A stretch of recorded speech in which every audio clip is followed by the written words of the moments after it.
Саламатсыздар ма, құрметті көрермендер? Бүгін біз 2-ші сыныптың математикасынан 55-ші сабақ өзіндік тексеру тақырыбын талқылайтын боламыз. Бірінші тапсырмада сандарды рим цифрларымен жаз дейді. 2, 4, 5, 8 саны. 2, 4, 5, 8 саны не? 2, 4, 5, 8 саны. Бұл жерде 8 емес, 7 болыпты. 8 саны алады. Келесі екінші тапсырма. Өрнектердің мәнін рим цифрларымен жаз. 2 қосылған 5. 2-ге 5-ті қоссақ 7. 7 былай жазылады. 11 азайту 5. 6. 9 азайту 3. 6.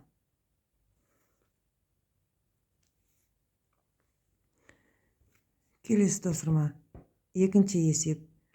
Ретімен жаз. Ұзындықтың өлшем бірліктерін кішісінен бастап жаз. Ұзындықтың өлшем бірліктері бізде кішісінен бастап жазу үшін миллиметр, сантиметр, метр, километр. Яғни өсу ретімен жазу деген сөз. Екінші тапсырмада массаның өлшем бірліктерін ірісінен бастап жаз. Яғни кему ретімен жазамыз. Массаның өлшем бірліктерін кему ретімен тонна, центнер, килограмм, грамм. Келесі үшінші тапсырмамыз бізде уақыттың өлшем бірліктерін үлкенінен бастап жаз. Жыл, ай, апта, тәулік, одан кейін сағат, минут, секунд болады. Келесі үшінші тапсырмамызда бір текті шамалардың бірліктерін топта дейді. Бұл жерде тәулік, литр, метр, апта, центнер, минут, сантиметр, сағат, дециметр, килограмм, жыл беріліп тұр. Енді шамаларына қарай топтаймыз. Шамаларына қарай топтау үшін тәулік дегеніміз не? Уақыт. Яғни тәулік, апта, минут, сағат, жыл кіреді екен. Енді бізде литр. Литр бұл сыйымдылықты береді. Келесі бізде ұзындықтың өлшем бірліктері метр, сантиметр, дециметр. Одан кейін бізде салмақ. Массаның өлшем бірліктері центнер және килограмм болады. Төртінші тапсырмаға қарайтын болсақ, салыстыру керек дейді бізде. 2 жыл. 2 жыл. Бір жылда бізде 12 ай бар, 2 жылда 24 ай бар. 24 ай мен 22 айда салыстырамыз. Сонда бізде 24 айымыз үлкен болып тұр. Келесі екінші тапсырмада 4 сағат және 2 сағат қосылған 3 сағат. 2 сағатқа 3 сағатты қоссақ 5 сағат. 4 сағаттан 5 сағатымыз үлкен. Келесі тапсырмада 2 тәулік және 20 сағат. Бір тәулікте 24 сағат бар, 2 тәулікте 48 сағат бар.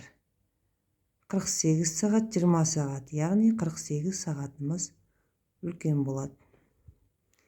Келесі тапсырмада 2 тәулік 2 сағат және 52 сағат. 2 тәулік, бір тәулігімізде 24 сағат, 2 тәулігімізде 48 сағат, 48 сағатқа 2 сағатты қоссақ 50 сағат. 50 сағат және 52 сағат. Қай жағы үлкен болады? Әрине 52 сағат жағы үлкен болады. Келесі тапсырманы көрейік. 1 дециметр азайту 3 сантиметр. 1 дециметрде қанша сантиметр бар? 10 сантиметр бар. Яғни 10 сантиметрден 3 сантиметрді алсақ 7 сантиметр. Мына жағында 1 дециметр қосылған 3 сантиметр. 1 дециметрде 10 сантиметр бар, 10-ға 3-ті қоссақ 13 сантиметр. Яғни 7 сантиметр және 13 13 сантиметр болды. Яғни 13 сантиметр жағы үлкен. Келесі 20 литрден 14 литрді алсақ 6 литр, 19 литрден 13 литрді алсақ та 6 литр. Демек, екі жағы да теңдей. Теңдік белгісін қоямыз. Келесі 100 килограмм және 38 центнер және 62 центнер. 1 центнерде 100 килограмм бар. 38 центнерде 380 килограмм бар. 62 центнерде 620 килограмм бар. 380-ге 620-ны қосатын болсақ 100 килограмм шығады. 100 килограмм мен 100 килограмм демек бір-біріне тең болады. Келесі 2 апта 2 тәулік. 2 аптада 1 аптада 7 тәулік бар. 2 аптада 14 тәулік бар. 14 тәулік, 2 тәулік, 14 тәулік жағы үлкен.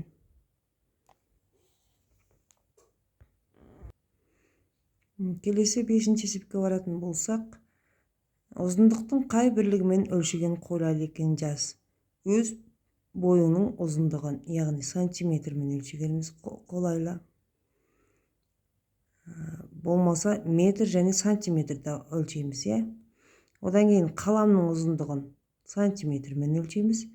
Жүгіру жолының ұзындығын метрмен өлшейміз. Машинамен жүруге болатын екі ауылдың арасын осы бірліктермен өлшеген қолайлы ма дейді. Жоқ, әрине. Қай өлшем бірлікпен қолданған қолайлы? Әрине, километр өлшем бірлігін қолданған қолайлы. 6-шы есепте массаның қай бірлігімен өлшеген қолайлы екен жаз. Бір қорап қанттың массасы.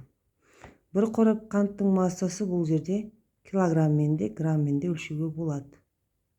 Өйткені граммен өлшенетінде қанттар бар, килограмм беретінде бір қорап қант бар.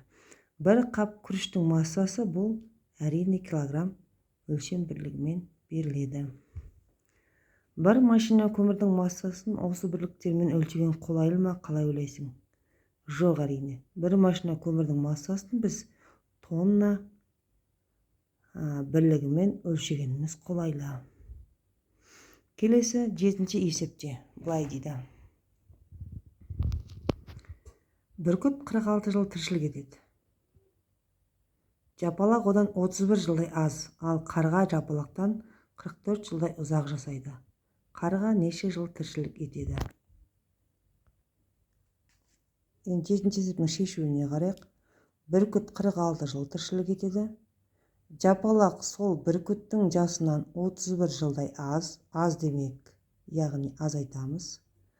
Ал енді азайтқаннан кейін жапалақтың жасы шығады. Ал қарғаның жасы осы жапалақтың жасынан 44 жылдай ұзақ, яғни қосамыз. Өрнек құрамыз. Өрнегіміз 46 азайту 31 қосылған 44 болады. 46-тан 31-ді алсақ 15 шығады. 15-ге 44-ті қоссақ 59 жыл болады. Яғни қарға 59 жыл тіршілік етеді. Осымен өзіңді тексер сабағымыз аяқталды. Лайк басып, тіркеліп, пікір қалдырып кетіңіздер.